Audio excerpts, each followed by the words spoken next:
Hello, I'm Richard Weston in Liberty's Scarf Hall. I've come in to answer questions for Facebook, and many thanks to those of you who sent the questions in, and I'll do my best to respond to them all.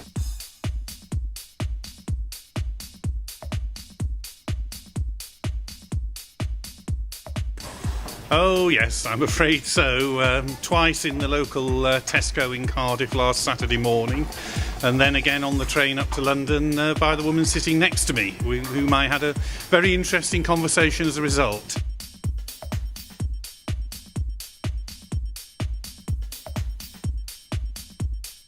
In essence, I do. Although I must admit, perhaps the surprise is less frequent because I know so many of the types of minerals now, but there are still some that come up completely unexpectedly and are just far more beautiful than you'd ever imagined, and I'm in awe of these things still, to be honest.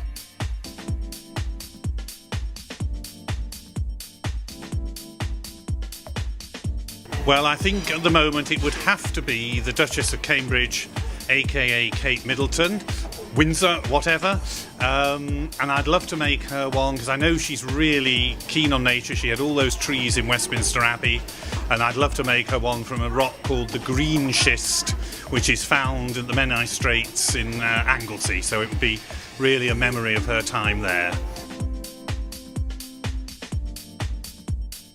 Yes, I've had a little go with some things I scanned a long while ago, like feathers. And if you enlarge these things enough, you can't quite work out what they are. And some of them have potential, but there's so many different aspects of nature that I'm looking around, but it'd be giving away trade secrets if I said exactly what I'm looking at, I think.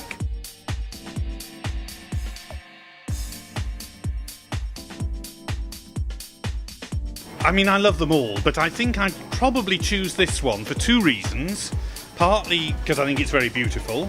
It's one that shows how the repeat thing can work very well, and the element on the original mineral that's repeated is absolutely microscopically small, and the mineral it comes from, which is called tourmaline, in this case it was a piece of black tourmaline that looks just like coal, and it took me a long while to get any kind of image out of it at all, which was fascinating. But when it finally popped up on screen, I tilted it on coins, changed the angle of the light, rotated it, and all sorts of things to try and get something out of it, because I could see there was structure there. And then suddenly it exploded onto the screen, and I think it remains one of the most remarkable images I've ever seen come up from a piece of apparently blank mineral material.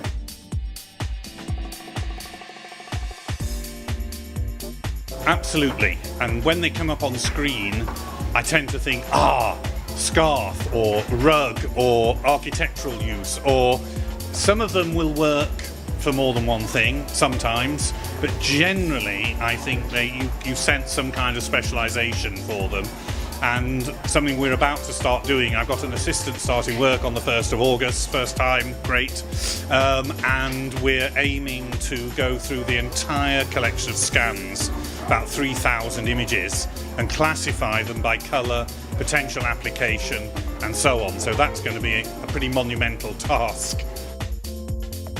Well, I hope that's given you a bit of an insight into some of the background behind all this. There's a whole new collection in store and online now, so please come and have a look at it, and there'll be more following later in the year, so keep your eyes on the Liberty website.